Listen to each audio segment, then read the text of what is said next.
Pois bem, neste sábado chuvoso e quente aqui de Porto Alegre, hoje eu quero falar um pouco com vocês sobre jornalismo, dedicando-me sobretudo ao que eu chamo aqui de Case RBS. A RBS, ou Rede Brasil Sul de Comunicações, é uma organização tentacular na área de comunicação social aqui do Rio Grande do Sul. Ela controla o principal diário do estado, o jornal Zero Hora, e controla também várias emissoras de rádio e de televisão em todo o estado. Cobre todo o estado. E são veículos de comunicação poderosos aqui. A emissora de televisão, a RBS TV, ela tem 60% ou mais de audiência aqui no Rio Grande do Sul. A Rádio Gaúcha também controla aqui esse meio de comunicação. Eu estou falando aqui na área de jornalismo. Mas, olha, eles têm esse poder tentacular não apenas nessas áreas da mídia tradicional, aí, mas inclusive na área digital. Ali não, ali enfrenta outro tipo de concorrência. Não é muito fácil, né, para a mídia tradicional navegar pelo meio da área digital. Embora alguns tenham até muito sucesso aí, como o Globo com o G1 e a Folha de São Paulo com o UOL, né? Mas são casos tópicos, né? Bom, mas mais do que isso, a RBS é a grande única afiliada da Globo aqui no Rio Grande do Sul. Por aí você já pode ter uma ideia da importância descomunal. Aqui, a RBS frequentemente elege senador, deputado federal, deputado estadual. O seu fundador, Maurício Sirotsky Sobrinho, se não tivesse morrido, teria sido governador aqui do Rio Grande do Sul.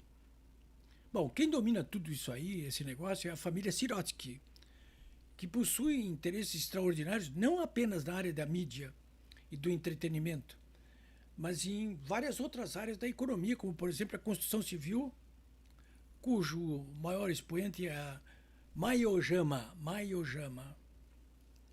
Bom, eles estão nesse negócio aí há meio século, né? Eu já trabalhei ali por 6 vezes. 3 vezes me botaram para a rua, 3 vezes eu botei eles para a rua. Por que eu estou falando nisso hoje aqui, nesse sábado com vocês? Porque os jornais... Estou falando em jornais porque a RBS controla também um outro diário poderoso aí, o jornal Pioneiro, que é da segunda maior cidade do estado, Caxias do Sul. Então, por que os jornais, emissoras de rádio e TV, integram aquele universo que nós costumamos chamar de mídia tradicional? Historicamente, é muito respeitada, a mais respeitada aí pelos poderosos, né? Bom, historicamente a mídia tradicional costuma alinhar-se com os governos. São quase suas assessorias de imprensa. É uma coisa só. Pelo menos desde que os governos, a abasteçam de fartas verbas publicitárias, abram os cofres dos seus bancos para negociar favores, franqueiem favores públicos de variados benefícios e garantam acesso fácil aos centros de decisão, inclusive indicando membros para esses centros de decisão.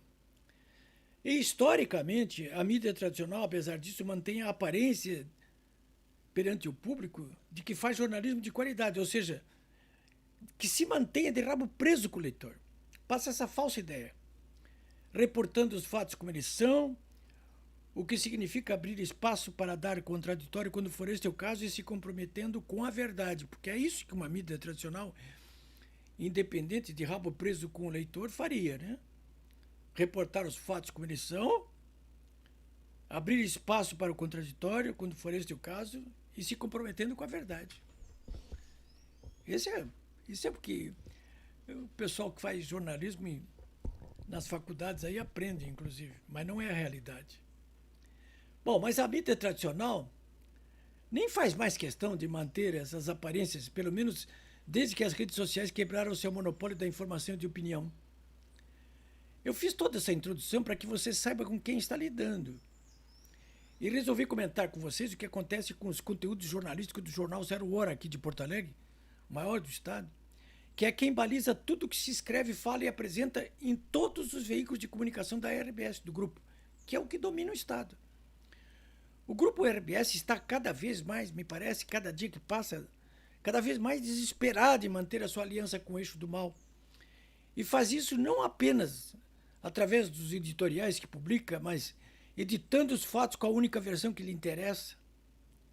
Nesse contexto político e social depravado do Brasil, por aí você já vê de que lado eles estão.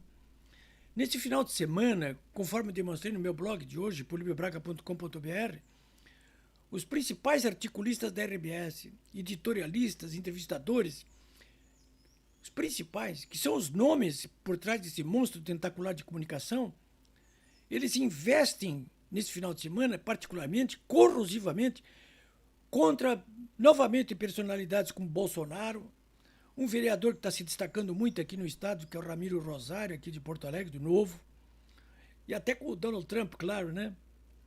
E eles questionam, os veículos de comunicação da RBS hoje, especialmente, eles questionam a importância das redes sociais, defendem a censura delas, atacam com fúria os melhores valores da família e da sociedade civil que se organizam em torno dos melhores valores ocidentais, cristãos ocidentais.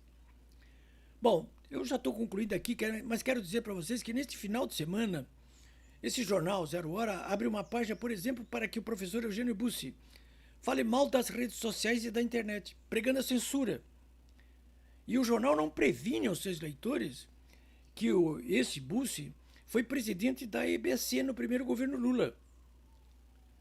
Não previne. E, além disso, não abre espaço para o contraditório, menor espaço para o contraditório. Não só isso. Em outro caso, muito importante nesse final de semana aqui do Estado, ao noticiar uma decisão judicial de um magistrado apanhado em mau momento, a Zero Hora prefere injuriar e difamar quem o criticou. Quem criticou o magistrado. Sem, no entanto, fazer qualquer reparo ao que saiu do gabinete do juiz. E é passivo de crítica. Eu falo sobre isso no meu blog, exaustivamente, se quiserem conhecer melhor esse caso. São apenas alguns exemplos cavilosos do que você pode ler no jornal de hoje. Eu sei que este caso do jornal Zero Hora e da RBS não são exceção no mundo da chamada mídia tradicional, porque isso acontece em todo o país, até com mais ênfase em São Paulo e no Rio de Janeiro. Mas é possível examinar um caso concreto, que é esse do jornal Zero Hora desse final de semana aqui em Porto Alegre. É esse jornalismo sem escrúpulos, sem pudor, que essa gente implementa já há alguns anos aqui no Brasil. É esta elite comprometida, eu estou finalizando, com o passado e com o atraso, que precisa novamente ser enfiada na lata de lixo da história. Pode demorar um pouco mais, mas não muito. Mas vai acontecer.